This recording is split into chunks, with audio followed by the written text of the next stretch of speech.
وزیر خارجہ اسحاق ڈار کی کابل میں افغانستان کے عبوری وزیر اعظم ملا محمد حسن نخوند سے ملاقات۔ اس ملاقات میں سلامتی، تجارت اور ٹرانزٹ تعاون اور عوامی تعلقات سمیت باہمی دلچسپی کے امور پر گفتگو ہوئی۔ دونوں ممالک کے درمیان برادرانہ تعلقات کو مزید مضبوط کرنے کے عزم کا اعادہ۔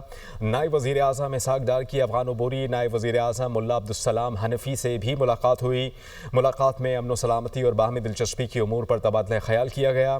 رہنماؤں کا خطے کی اقتصادی ترقی کے حصول کے لیے رابطے جاری رکھنے پر اتفاق۔ کابل میں پاکستان اور افغانستان کے وزرائے خارجہ کے درمیان مذاکرات ہوئے۔ پاکستان اور افغانستان نے مسائل کے حل کے لیے بات چیت جاری رکھنے پر اتفاق کیا۔ اس کے علاوہ پاک افغان وزرائے خارجہ کی ملاقات میں مشترکہ امن و ترقی کا عہد بھی کیا گیا۔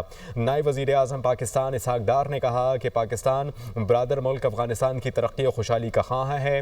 وزیر خارجہ اسحاق ڈار دورہ افغانستان مکمل کر کے وطن واپس پہنچ گئے۔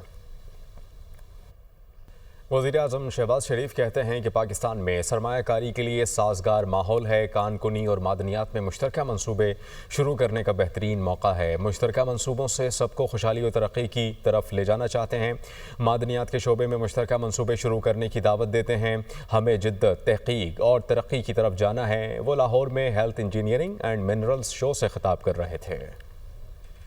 چیئرمین پیپلز پارٹی بلاول بھٹو زرداری کے حیدرآباد کے گاؤں جنڈو کھوسو عمل سندھ پیپلز ہاؤسنگ کے تحت بننے والے سیلاب سے متاثرہ افراد کے گھروں کا دورہ کیا۔ بلاول بھٹو نے سیلاب متاثرہ افراد کو گھروں کے مالکانہ حقوق کی اسناد بھی دیں۔ گاؤں جنڈو کھوسو میں سیلاب سے 209 گھر متاثر ہوئے، جس میں سے 135 سے زائد گھر تعمیر ہو چکے۔ بلاول بھٹو کہتے ہیں کہ ہم نے خواتین کو ان گھروں کا مالک بنایا تاکہ ان کی نسل جو ہے وہ ترقی کر سکے۔ کھاریاں گیریجن میں 8ویں بین الاقوامی پاکستان آرمی ٹیم اسپرٹ مقابلے ہوئے۔ Army chief general Syed Asim Munir نے اختتامی تقریب میں بطور مہمان خصوصی شرکت کی۔ طویل پیٹرولنگ مشق کا مقصد جدید جنگی مہارتوں کو بڑھانا تھا۔ ISPR کے مطابق کھاریاں گیریزن میں 8ویں بین الاقوامی پاکستان آرمی ٹیم اسپرٹ مقابلے ہوئے۔ ترکی، امریکہ، بحرین، بیلاروس، چین، سعودی عرب، مالدیپ، مراکش، نیپال، قطر، سری لنکا اور ازبکستان کی ٹیمیں شامل ہوئیں۔ پاک فوج کی 7 ٹیموں، پاک بحریہ کی 1 ٹیم اور دوست ممالک کی 15 ٹیموں نے حصہ لیا۔ 7 گھنٹے طویل پیٹرولنگ مشق کا مقصد جدید جنگی مہارتوں کو بڑھانا تھا۔ مشق پنجاب کے نیم پہاڑی علاقوں میں کی گئی۔ ISPR کے مطابق اختتامی تقریب میں مہمان خصوصی army chief general Syed Asim Munir نے مشق کے شرکاء کو انفرادی اور ٹیم ایوارڈ سے نوازا۔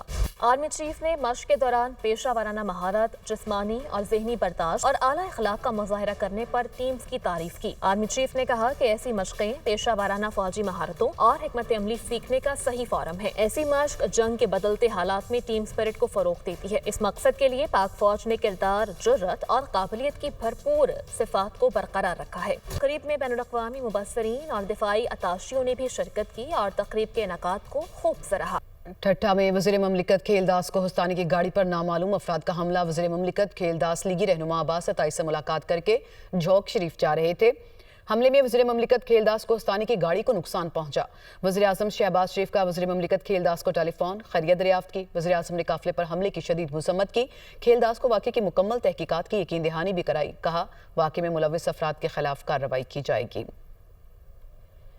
وزیر اعظم شہباز شریف کی زیر صدارت اجلاس قومی زرعی پالیسی کو عصری تقاضوں سے ہم آہنگ کرنے، نوجوان صلاحیتوں کو بروئے کار لانے اور تجربہ کار ماہرین کی رہنمائی سے ایک مربوط لاہے عمل کی تشکیل پر اس اجلاس میں غور کیا گیا۔ شہباز شریف نے کہا اللہ تعالیٰ نے پاکستان کو زرخیز زمین، قابل زرعی ماہرین، محنتی کسانوں سے نوازا ہے۔ وزیر اعلیٰ پنجاب مریم نواز نے پنجاب میں 0 پولیو کیس کا ہدف مقرر کر دیا۔ مسنگ چلڈرن کا تناسب بھی 0 کرنے کی ہدایت کی گئی۔ ڈپٹی کمشنرز کو متعلقہ علاقوں میں انسداد پولیو مہم کو مؤثر بنانے کے لیے اقدامات کی ہدایت کی گئی۔